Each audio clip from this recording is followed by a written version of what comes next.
everyone, Miss Laura here at the South Carolina State Museum in Columbia, South Carolina. Today we are making Doodlebots as part of our series of cool things you can create while you're at home on break. Before we get started, these are the materials you are going to need. You may have some alternates and some other things you might use, and I'll show you what some of those can be. They may seem tough to find, but we get all of these locally at our local dollar stores and convenience stores. And when in doubt, you can always order online if you need to. This activity typically costs us less than $5 every time we do it. So let's check out our materials. All right, so these are the things that I have in front of me. We have some paper because eventually our bot is going to need to doodle and draw on it. In order to doodle and draw, we are also going to need some markers. We like to use 3 here at the museum because it makes your bot a little unstable. And when it's unstable, it makes a really cool design. So we like to use 3 markers and no more than that. We need a body for our bot. Now we like to use just a cut off pool noodle, but you could also use a cup or a bowl. If you're one of the scouts that's been here and done this activity with us, we tend to take them to our recycling room and they choose whatever their body is going to be. So you've got some options. It does not need to be a pool noodle, though that is what we like to use. You are also going to need a battery pack. This is a AA battery pack. Can be found at any local convenience store, typically where the electronics are. And your AA battery pack is going to take AA batteries. Now, this we get at our local dollar store, and it is a toothbrush with a motor inside, and it also has a AA battery. If you have a toothbrush with a motor inside that has a AA battery with it, then you just need 1 extra. If you have a toothbrush with a motor inside that doesn't have the AA, then you're going to need 2 in order to make this work, okay? You're also going to need some tape. We happen to really like using electrical tape. It makes our lives a good bit easier, so there's some electrical tape. Scissors. We like to use a pipe cleaner to hold everything together while we kind of adjust our Doodlebot, but you don't have to. This is just an extra, so if you have a pipe cleaner or maybe some rubber bands, we also sometimes use rubber bands. We put them around the noodle or a cup or whatever we're using for the body, just to hold our markers in place so we know what's going on. And if you have a hot glue gun, it's always useful, though absolutely not necessary in order to make our Doodlebot. So those are the things you're going to need. Let's get started. The first thing we have to do is get our toothbrush out. Toothbrush and the battery need to come out. So I peel back the plastic part from the paper and I start to open it. And from there I can use my toothbrush and just pull and the whole thing comes out. So then I have a toothbrush and my battery. And now I have a secondary battery. Look at that. I have 2 batteries and a toothbrush. Now, your batteries might not be the same. You might have a silver one and a blue one. You might have a silver and like a khaki colored one, or a silver and a black one with some copper on it. So your 2 batteries do not have to match. They might be completely different batteries. And that's okay, as long as they're both AA.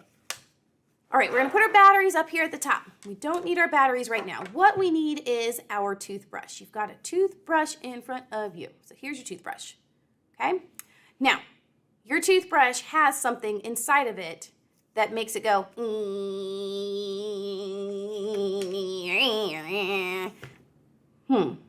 What does your toothbrush have inside of it?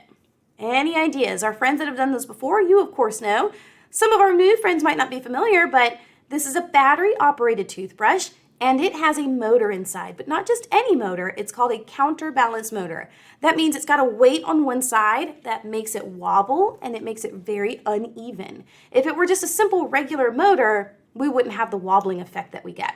So what you need to do is get the motor out of your battery, out of your toothbrush, sorry. You need to get the motor out of your toothbrush. How are you gonna do that? What do you think? Well, I told you that the motor makes it vibrate, so the motor must be where? It's got to be inside the toothbrush, right? So we know the motor needs to be inside the toothbrush. So it means I've got to get the motor out of the toothbrush, which means I need to get in there.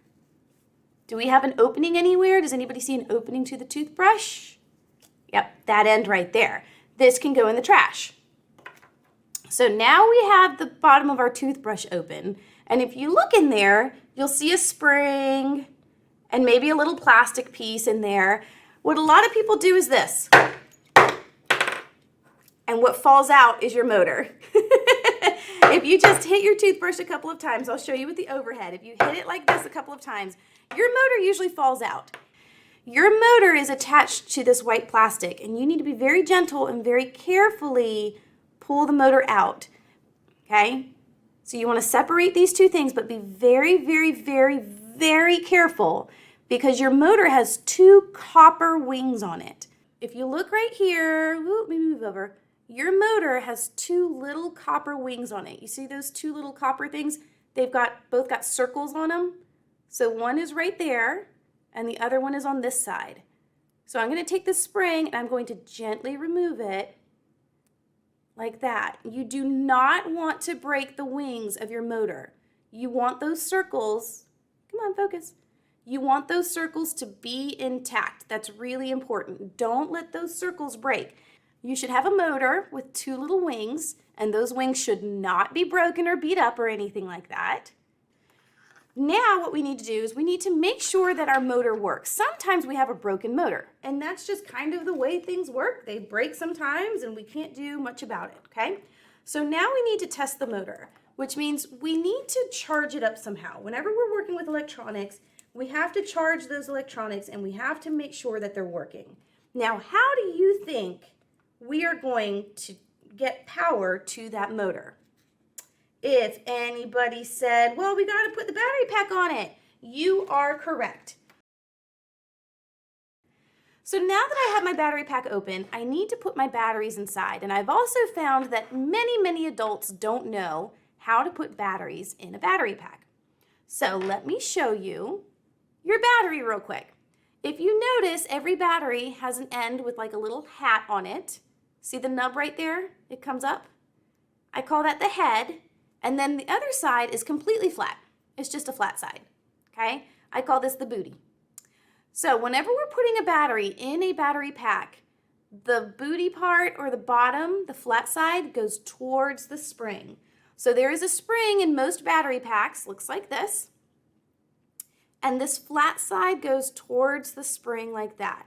And then this just kind of goes towards the flat side. So if I pick up this battery pack, you can see it has a spring here, and then there's a spring over here. Everybody see that? There's a spring on this side and a spring on that side. You're going to take your battery and you're going to put the flat part of your battery towards the spring, and then you're going to press it in like that. Everybody should know how to change batteries. I have found so many students have no idea how to do that, but this is a great way to do so. So it's really simple. Now all you have to do is put the cap of your battery pack back on. And you're just going to put it on there and then slide it until it closes. It should click into place. Okay, so just slide it until it closes. All right? And make sure it is off. So you see how there's an on-off option? So this side says on and that side says off. On, off. Make sure your battery pack is off. All right. All right, so at this point you should have a motor with little copper wings on it that are not broken. You're going to be very gentle. And then you should have a battery pack with batteries in it in the off position. Those are the two things that everyone should have. What we're going to do now is just test our motor. You don't want your motor to bounce across the table too much because you might break it. So all we're going to do is test. First thing you're going to do is take your two wires and keep them separate. Okay, you see how I don't let them touch? Keep them separate. And then you're going to put your battery pack, you're going to flip it into the on position. Switch it on, okay? Battery pack goes into the on position, so just slide the little switch over until it says on. Now at this point, what I want you to do is I want you to take one of the wings, or one of the leads, the red lead and then the black lead, and I want you to touch them to each of the copper wings and watch what happens. Whoop, there you go. Just touch them and it'll move. You don't have to slide them through or anything. I just want you to touch the red one to one side and the black to the other side, and your motor should move.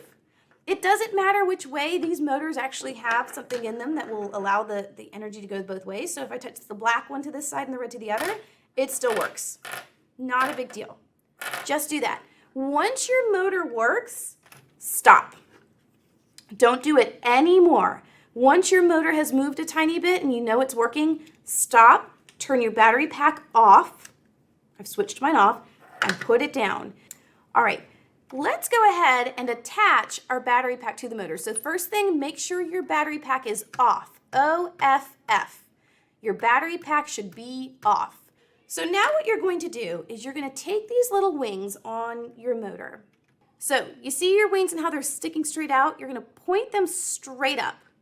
And they're going to kind of create like a U type of shape on here, okay? The wings are typically laying flat against this plastic part right here. They're completely flat against it, just like laying flat. What you're going to do is when they're flat, what our students are going to do is they're going to tip them directly up.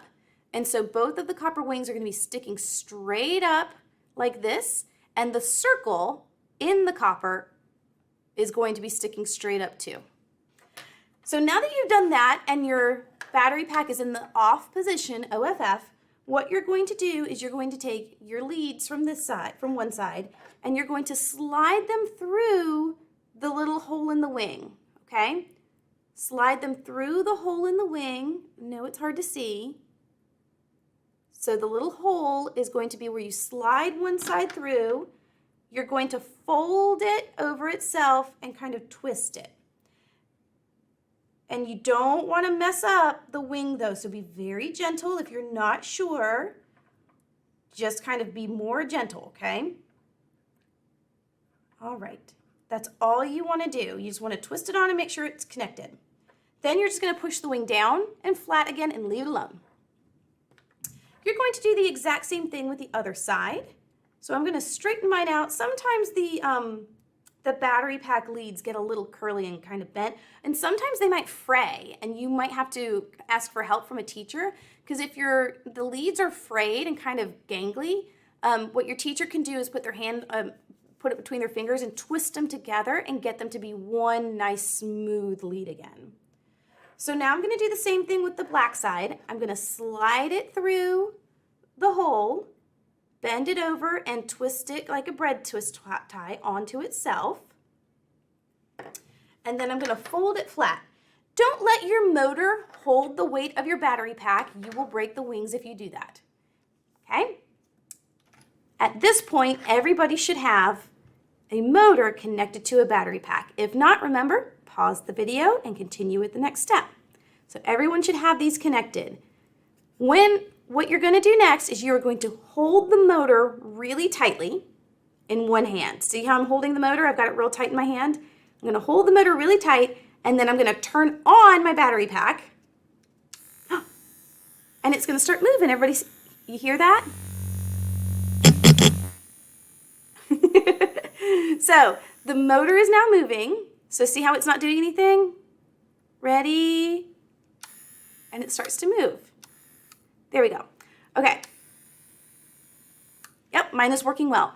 Don't turn yours on and let it bounce around the table. That is the number one way a lot of my friends break their motors, is that they turn it on and then they let it just bounce around all over the place. So now that we've got a working motor, and again, if not everybody does, this is a good time to pause. We're going to move on and we're going to create the actual body of our little doodling friend that we're going to have. Now remember what I said when we first started, if you've been with me before, or even if you haven't, if you just want to get really creative and create a battle bot or something like that, that's okay. I'm going to teach you the base and the basics for how to put a Doodlebot together. Then it's up to you to get creative with your materials and the engineering design materials that you have, and you can do whatever you want after that. So absolutely, positively get creative and do your thing, okay? All right, so let's take a look at what we've got left. So we have our body. Yours is probably a different color, might be a little smaller, might be a little bigger, but everybody's got a body. You have 3 markers, and you have some electrical tape, all right? And we've got scissors over here to the side just in case we need them. You might need them, you might not. I typically don't, but sometimes people do. Now, when we're making our Doodlebot, what we need to do is we need to get this foam piece to stand up using the markers as legs. You can do it this way, and you can put the markers on like this if you want to. You can do it the most common way and put the markers on like this if you want to. I've seen people do one in the middle and stuff. It's kind of hard to do that. You are welcome to do this any way you want. It's absolutely up to you. Now, I'm going to show you the very easiest basic way to do it, but I would encourage you to do this however you want to. I like to take my pipe cleaner and I like to wrap it around the body first. Okay, I'm going to wrap it around and then I am going to twist it a couple of times so that it's staying there. Now, I use this as a way to place my markers. It just kind of is, it helps me think about where I want my markers to go. Now, you see that mine is in the middle. I'm actually going to move it down a little bit because there's a little sneaky thing that I like to tell people about, and no one ever seems to listen to me when I do this, okay? So now I have my pipe cleaner at the very top, right? It's not directly in the middle, it's a little higher than that. When you are creating a Doodlebot, a wider base is going to be a more stable base, and that is the tip that I'm going to give you right now. The reason I push this to the top is that it kind of angles my markers out a little bit, and it creates more of a stable area for them to work with. I'll show you what I mean. At this point, what I'm going to do is I'm going to start placing my markers. I'm going to put them inside where that pipe cleaner is. I'm going to kind of wiggle them until they get in. Okay? Now, with this pipe cleaner at the top up here, you see how my pipe cleaner is a little higher? Look at my marker. You can see it kind of flexing out a tiny bit, and that's because the pressure is at the top of the marker. If I move my pipe cleaner or chenille stem down towards the middle, like right down here, I have now lost all of that, and look at how up and down my marker is. You kind of want your marker to flare out a tiny bit, or even more than that, because it will create a better base for your bot. So I'm going to move mine back up where I had it towards the top, not the very, very top, just kind of the top. And you can already see again that marker is flaring out. Instead of being straight up and down, it's doing this a little bit. When I add another marker in, it will do it even more. So I'm going to add another marker in, just like that. Here we go. Oh yeah, look at those. They're really flaring out now. And now I'm going to add my last marker in. Punch it under like that. Remember to stop your video if you need to. Sometimes our smaller friends need a little grip help with this part. Sometimes your pipe cleaner might come undone. That's okay too. You can always redo it. Okay, so if you look at how angled in my markers are, and you see how the center of my noodle is making like a triangle. That lets me know that I have some fairly even pressure. I'm gonna go ahead and cut some of this off just because it's getting in the way of you seeing what I'm doing, but you don't have to cut yours off. So look at those markers, look at how flared out they are. They really come out from my bot, and that's gonna create a very, very stable bot, okay? Now I told you before that the only thing my pipe cleaner is really here for is just to help me place my markers. So kind of wiggle them about, make sure they're up and down and where you want them, make sure they're even. Something that I always like to remind people is that when you take your marker caps off, they have to touch the paper. So make sure that you're not putting this part of the marker up here. Does that make sense? Your marker has to touch the paper, and that's where the cap is. So the cap of your marker should not be touching the body of your bot. If it does, then your bot is not going to draw. Let me see if I can show you on my spare one that I have over here. So this is a marker, and if I were to put my marker like this, like up here, like that, you see how the marker cap is on the body of the bot? When I pull the cap off, can that touch paper? It sure can't. It's stuck where the body of the bot is, and it can't touch the paper. So it's not going to be able to draw. Now, having said that, I also have to say this. I tend to make a really tall Doodlebot. You don't have to. You can push these up a little higher. Just make sure that the cap is below the body. But all of this, you could move this up, and you could definitely make it look like that, okay? Alrighty, so what I'm going to do now, because I definitely like and I am enjoying where my legs are on this bot. I think they're perfect and I absolutely love them. What I'm going to do at this point is I am going to start taking some tape, some of my electrical tape, and I'm going to start wrapping it around my Doodlebot. A lot of people are not familiar with electrical tape. Electrical tape is really special. It's stretchy. I can pull it, you see how I pulled it? And it will go back and it will flex back to the way it was. All right, I'm gonna do it one more time so you can see it. Are you ready? I'm going to pull to stretch it, and then I'm going to let it go, and it's going to go right back. Pretty much, not completely back, but mostly back, okay? So the stretchiness of electrical tape is really important and really, really cool because it lets us get a tighter grip on things. We can stretch it around, and then it'll start to grip a little bit tighter as it starts to flex back. But all you got to do is start unwinding it. See how I'm folding it out like that? Just unwind some of your electrical tape, not all of it.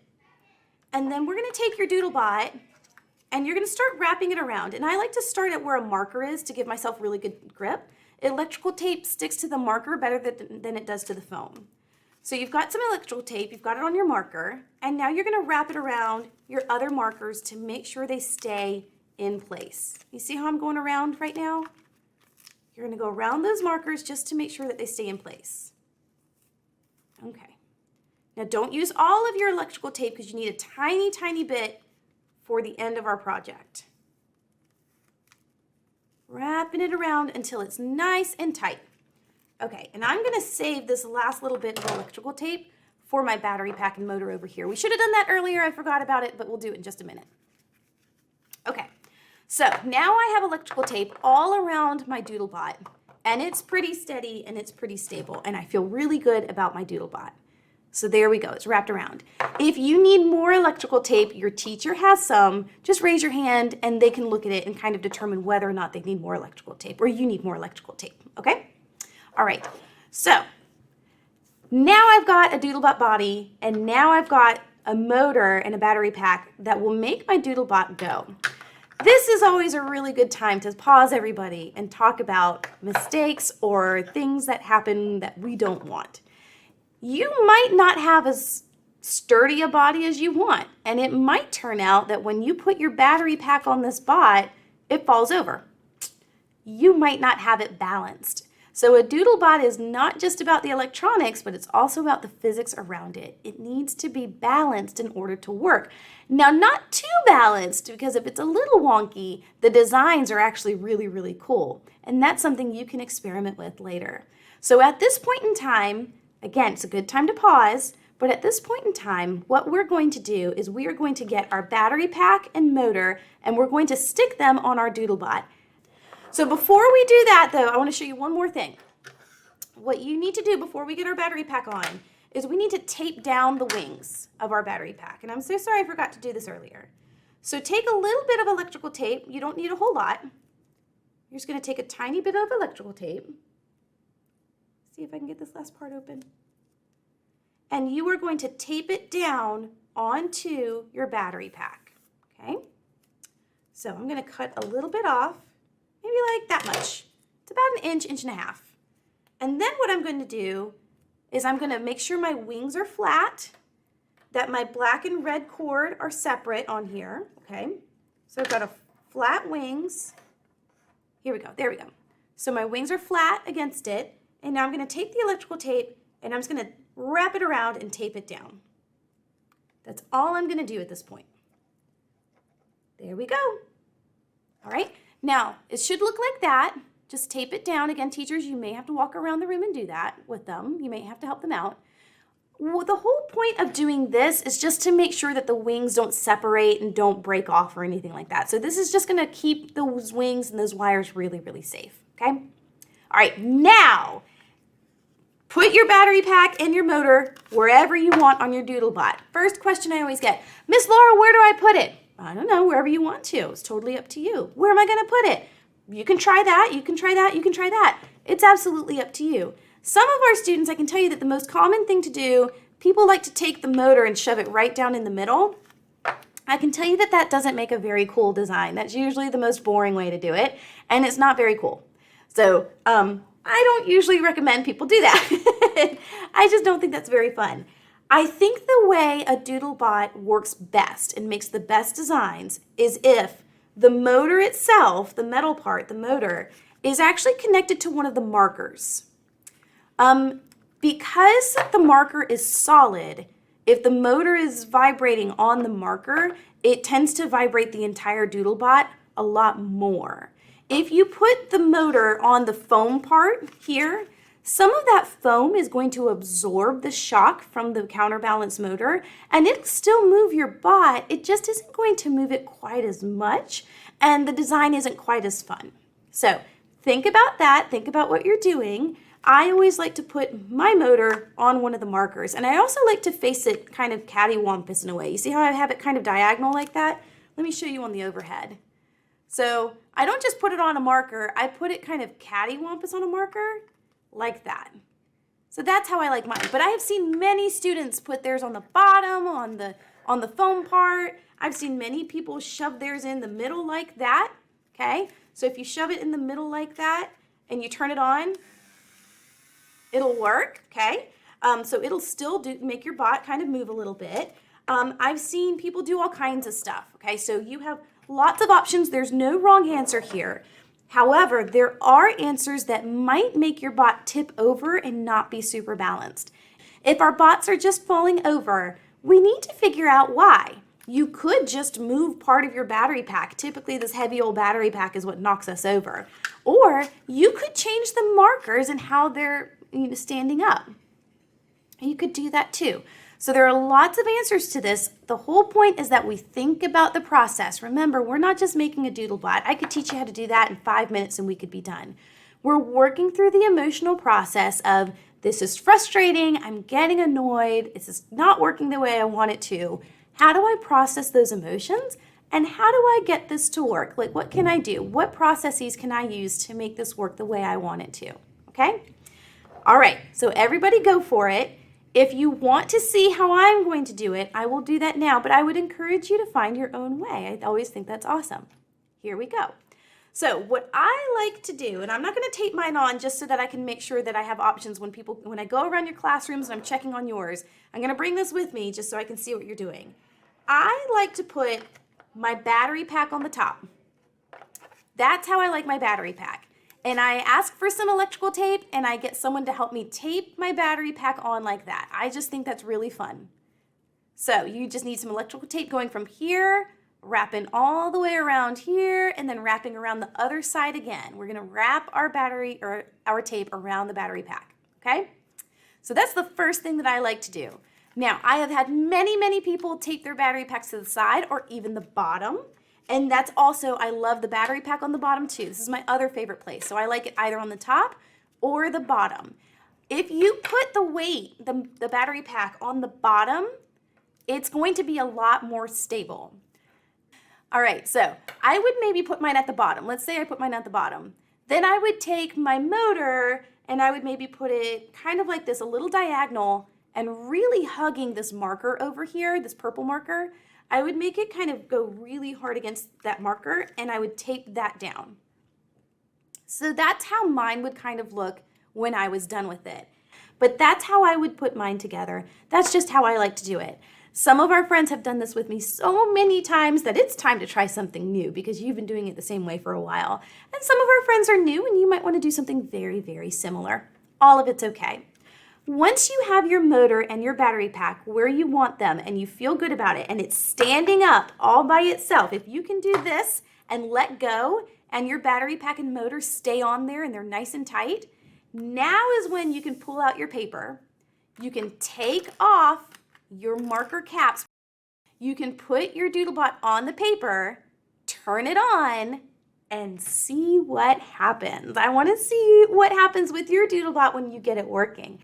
What you see here is just one version of what your Doodlebot can do and what your Doodlebot might look like. There are lots of different versions out there and lots of different patterns that yours might make, so feel free to send us pictures and tag us on social media. We would love to see what you made. Thanks so much for joining us. I hope you had fun, and I hope you have an absolutely wonderful winter break. Thanks so much. Bye.